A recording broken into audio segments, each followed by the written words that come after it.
नमस्कार दोस्तों, अगर आपको भारतीय टीम और दक्षिण अफ्रीका के बीच खेला गया दूसरा और सबसे रोमांचक T20 मैच पसंद आया हो तो इस वीडियो को आप एक लाइक जरूर करें। इस वीडियो का लाइक टारगेट 100 लाइक है, तो इस वीडियो को आप दिल से लाइक करना नहीं भूलिए। दोस्तों, भारत और साउथ अफ्रीका के बीच 4 मैचों की T20 श्रृंखला शानदार तरीके से चल रही है और इस T20 सीरीज के पहले T20 मैच में शानदार जीत हासिल करके भारत ने इतिहास रच दिया था और एक 0 से बढ़त बना ली थी। अब इसके बाद दूसरे और सबसे रोमांचक T20 मुकाबले में फिर एक बार क्रिकेट इतिहास की 2 सबसे बड़ी टीमें एक दूसरे से भिड़ते हुए नजर आई। इस बार सूर्य कुमार यादव की भारतीय टीम के सामने एडन मार्करम की साउथ अफ्रीका की टीम सेंट जॉर्ज स्टेडियम गुबेरा के मैदान पर खड़ी थी। इस रोंगटे खड़े कर देने वाले महामुकाबले में जब सिक्का उछाला गया तो साउथ अफ्रीका के कप्तान एडन मार्करम ने टॉस जीता और पहले गेंदबाजी का बेहतरीन फैसला लिया और भारतीय टीम को पहले बल्लेबाजी के लिए आमंत्रित किया। उसके बाद रनों की बारिश करने के इरादे से भारतीय टीम के 2 खतरनाक ओपनर बल्लेबाज मैदान में उतरे। दोस्तों, आपको बता दें, गजब के फॉर्म में चल रहे संजू सैमसन और अभिषेक शर्मा के कंधों पर इस महामुकाबले में अपने टीम को एक विस्फोटक ओपनिंग शुरुआत दिलाने की बहुत ही बड़ी जिम्मेदारी थी।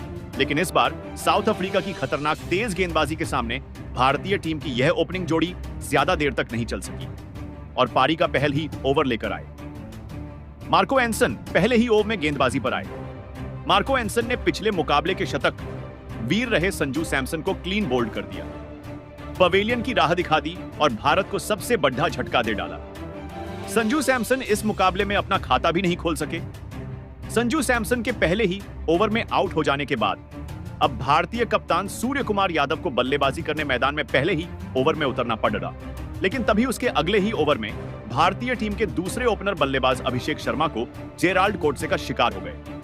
अभिषेक के बल्ले से पहले एक चौका निकला, मगर अब जेराल्ड कोटजे ने मार्को एंसन के हाथों कैच आउट कर दिया और भारत को दूसरा बड़ा झटका दे दिया। बता दें, अभिषेक शर्मा 5 गेंद में बस 4 रन बनाकर आउट होकर पवेलियन चले गए। दोस्तों, साउथ अफ्रीका की शानदार तेज गेंदबाजी ने शुरुआत में ही भारतीय टीम के दोनों ही ओपनर बल्लेबाजों को अब आउट कर दिया था।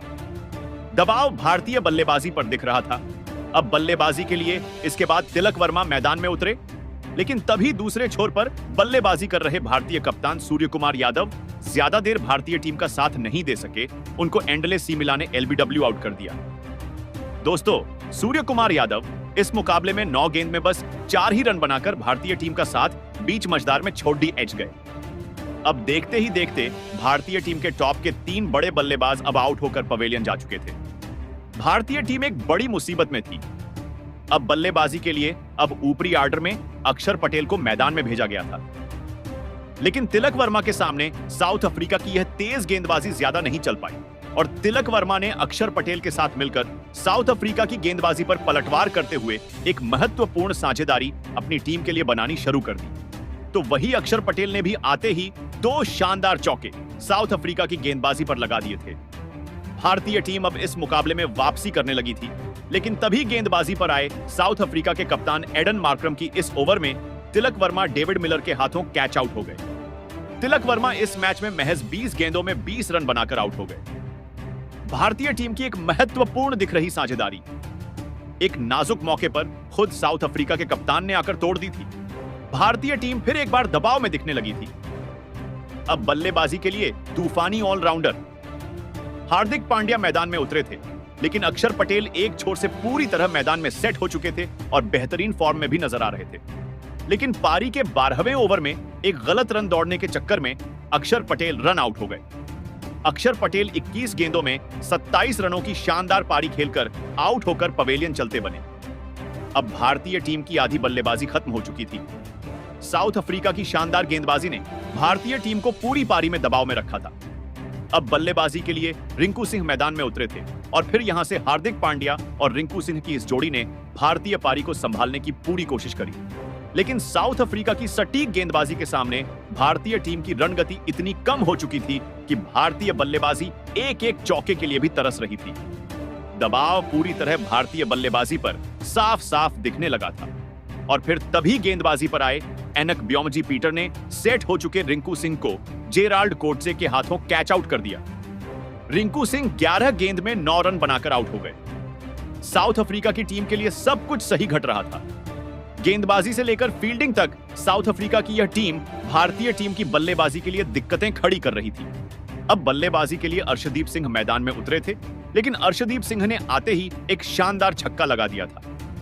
अब इस अंतिम ओवरों में सभी की नजरें हार्दिक पांड्या के ऊपर टिकी हुई थी और हार्दिक पांड्या ने अंतिम ओवरों में अपना असली रूप दिखाया और अपनी टीम के लिए लाजवाब बल्लेबाजी करते हुए कुछ बड़े शॉट खेले और हार्दिक पांड्या की इसी पारी की बदौलत भारतीय टीम में 124 रनों का लक्ष्य साउथ अफ्रीका की टीम के आगे रखा।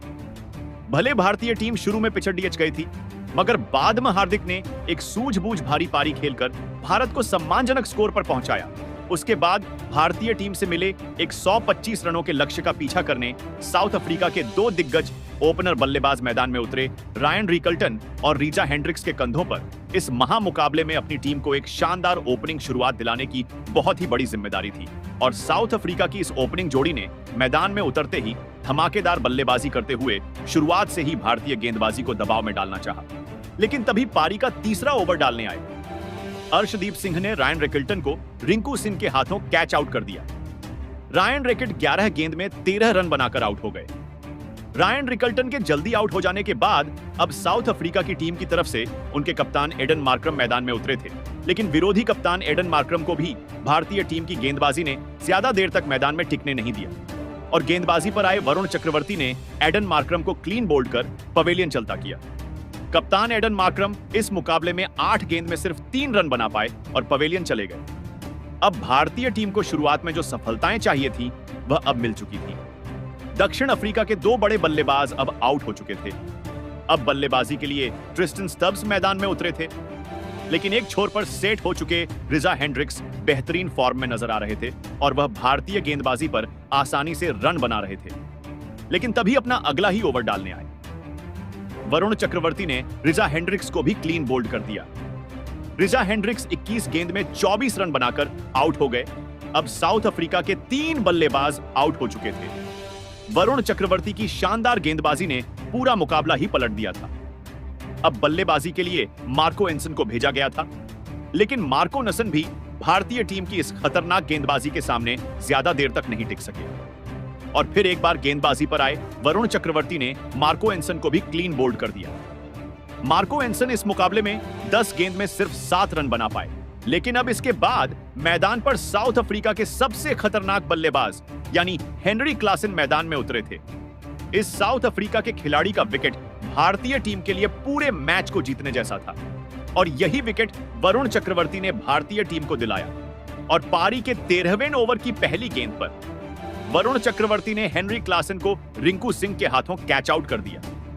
हेनरी क्लासन ने इस मुकाबले में 3 गेंद में बस 2 रन बना पाए, तो वही वरुण चक्रवर्ती ने अपने अगले ही ओवर में साउथ अफ्रीका के सबसे बेहतरीन मैच फिनिशर यानी डेविड मिलर को उनकी पहली ही गेंद पर क्लीन बोल्ड कर अफ्रीका को तगड़ा झटका दे डाला। डेविड मिलर इस मुकाबले में अपना खाता भी नहीं खोल पाए। वरुण चक्रवर्ती ने एक ही ओवर में इस पूरी तरह हारे हुए मुकाबले में भारतीय टीम को साउथ अफ्रीका की टीम से ऊपर खड़ा कर दिया था।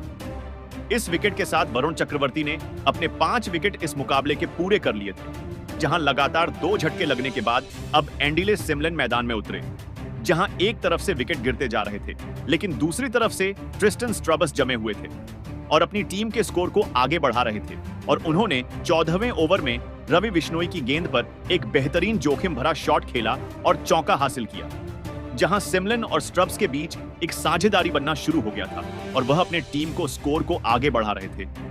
लेकिन उनकी इस साझेदारी को बिश्नोई ने तोड़ डाला और 16वें ओवर में एंडिले सिमलन को क्लीन बोल्ड कर पवेलियन का रास्ता दिखाया, जहां 7 रन सिमलन बनाकर आउट हुए और दक्षिण अफ्रीका ने 86 रनों के स्कोर पर अपने 7 विकेट खो दिए थे। अब दक्षिण अफ्रीका की टीम पूरी तरह बैक फुट पर आ चुकी थी और इस मुकाबले में भारतीय गेंदबाजी ने कमाल करके दिखाया था, जिसके बाद ट्रिस्टन स्ट्रबस का साथ निभाने के लिए गेराल्ड क्वाइटजी मैदान में उतरे, जहां दक्षिण अफ्रीका को जीतने के लिए 24 गेंदों में 37 रनों की दरकार थी, तो वहीं भारतीय टीम को 3 विकेट हासिल करने थे और गेराल्ड कोवेटजी ने अगला ओवर लेकर आए अर्शदीप सिंह की तीसरी गेंद पर हवाई फायर किया और 103 मीटर लंबा छक्का ठोक दिया। वही आखिरी गेंद पर स्ट्रब्स ने भी बल्ला चलाया और चौका लगाया, जिसके बाद अगला ओवर आवेश खान लेकर आए और इस ओवर की पहली ही गेंद पर गेराल्ड कोवेटजी ने चौका ठोक दिया। जहां वह यही नहीं रुके और अगली ही गेंद पर भी एक शानदार चौका लगाया, जहां 19वां ओवर अर्शदीप सिंह लेकर आए और दक्षिण अफ्रीका की टीम को अब जीत के लिए 13 रन बनाने थे। जहां ट्रिस्टन स्ट्रबस ने अर्शदीप सिंह को आड़े हाथों लिया और इस ओवर की पहली 2 गेंदों पर 2 लगातार चौके ठोक डाले, जिसके बाद तो स्ट्रब्स का बल्ला नहीं रुका और आखिरी की 2 गेंदों पर भी 2 चौके ठोक अपनी टीम को जीत दिला दी। जहां 7 विकेट खोकर 128 रन बनाकर यह मुकाबला दक्षिण अफ्रीका ने अपने नाम किया और सीरीज में वापसी करते हुए 1-1 की बराबरी कर ली। भारतीय बल्लेबाज आज फ्लॉप रहे, लेकिन वरुण चक्रवर्ती ने शानदार गेंदबाजी कर 5 विकेट हासिल किए और भारतीय टीम की मुकाबले में वापसी करा दी थी। लेकिन अंत में स्ट्रबस ने नाबाद 47 रनों की पारी खेली और टीम को जीत दिला दी। तो दोस्तों, आज भारतीय टीम की हार की वजह क्या रही और आप भारतीय टीम के प्रदर्शन को 10 में से कितने अंक देंगे? कमेंट बॉक्स में हमें अपनी राय जरूर बताएं। नए हैं तो चैनल को सब्सक्राइब जरूर करें। वीडियो को लाइक और शेयर करना बिल्कुल नहीं भूलें। धन्यवाद।